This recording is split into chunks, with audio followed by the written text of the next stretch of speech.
Welcome, welcome. It is break time, well, rather time to go home, and I thought I'd do a quick video on top out efficiency.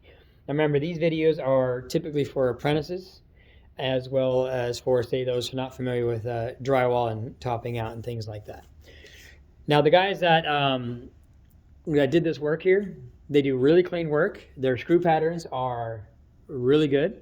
So I'm overall happy with their work. We're going to go over just how they could have been a little bit more efficient and just some things they could have done better. Sorry about that shadow there. We're doing a little horror flick here. Nope. What's better? Forget it. All right. So let me show you what's going on. So you can see this is top out. Now on this side it's above grid, but they still did really clean work, right? All your cuts are tight, all your seams are good, and there's not an over amount of them. So there's always going to be some downtime. While your bottom guy is cutting all this mess of holes, right? You could screw this off while you're on that scaffold. You could have got your next number and hung that. And likewise, if you're the bottom guy and the guy is piecing all this together, which is going to take a few minutes, if he's not getting you the next numbers, you could hang that or get a bench and screw all that off, or ladder, or jump. May or may not work. And likewise, when you're done with this room, there was no reason that this all should have been finished. When they left this room, they should have finished all this, even if your task is to top out, because ultimately it all needs to be hung. Now, also the bottom guy, you put these rips up to save a little time of cutting, and you can back cut it and make it perfect. There's no reason the bottom guy couldn't have trimmed this off while he was waiting.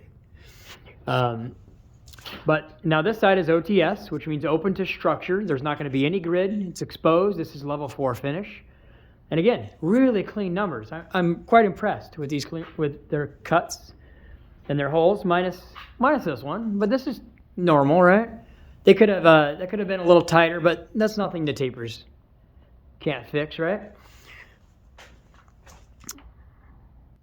So when you're to be efficient in top out, which is what we're about in the union, is quality and efficiency, right? And I had this explained to them. There was a language barrier. They were open to feedback, and hopefully they'll get that little extra speed increase moving forward. But as an apprentice, just know that how to best explain this.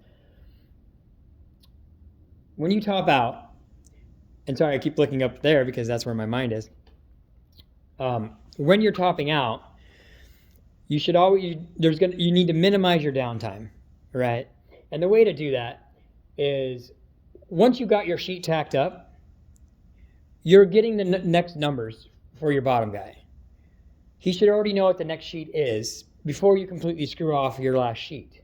So there's going to be some movement back and forth in your lift or whatever you're on, and you're going to tack up your sheet. Then give him all the numbers. Now, if he has to go for a little while for the board pile, these guys were smart and brought their board pile with them. But while they're cutting that sheet, you're screwing off the last sheet. Once they start handing you up the next sheet, then you tack it up, whatever you need to tack up. Sometimes you got to cut 5 or 6 pieces in there, kind of example, right? There's 1, 2, sorry, it's my 3. I mean, there's like 3 or 4 on that one piece, right? And that's easy top out. I've seen a lot worse, and if you've done a hospital, you know what I'm talking about. So you tack up your sheet, you get all your numbers, and while he's cutting it, you go back and piece together and screw off the last sheet, and you repeat that cycle. That'll minimize your downtime. And there's, I can't think of all of them right now, but there are other ways you can reduce your downtime. But it's more about just always keeping the other one busy. If you're the top guy, your brain is in there, just trying to get those sheets in. So you're not always thinking, hey, give me these next numbers. So if you're the bottom guy, whether you're an apprentice or a journeyman, tell that guy, hey, give me that next number. Don't wait for it, especially if bottoms are screwed off and your area's cleaned up and there's nothing to do. Hey, what's my next number? Okay, I'm ready for numbers.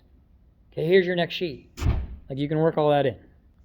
Same with the bottom guy. It's all about communication. If you're the top guy and you need something from your bottom guy, call it out. Hey, give me that next sheet. He may not be paying attention. He might be screwing off some stuff over here to keep the flow going for the entire area, right? As a team, you can come through and let's say none of this was hung, right? You wouldn't just put up all the bottoms, screw them off 100%, and then climb up top. You as a team would tack up every sheet. You know, there's like 1, 2, 3, 4, 5, 6, 7, 8, 9, 10. There's like 20 sheets here. So if you were to come through this room and this is your area to hang from bottom to top, you're going to tack off every sheet. One guy brings the sheets, the other guy and tacks them, and then he goes immediately grabs the next sheet, and so forth. And then when they're all tacked off, then you go up top and start doing your top out. What that does is allows your bottom guy something to do while you're doing complicated putting pieces together, right?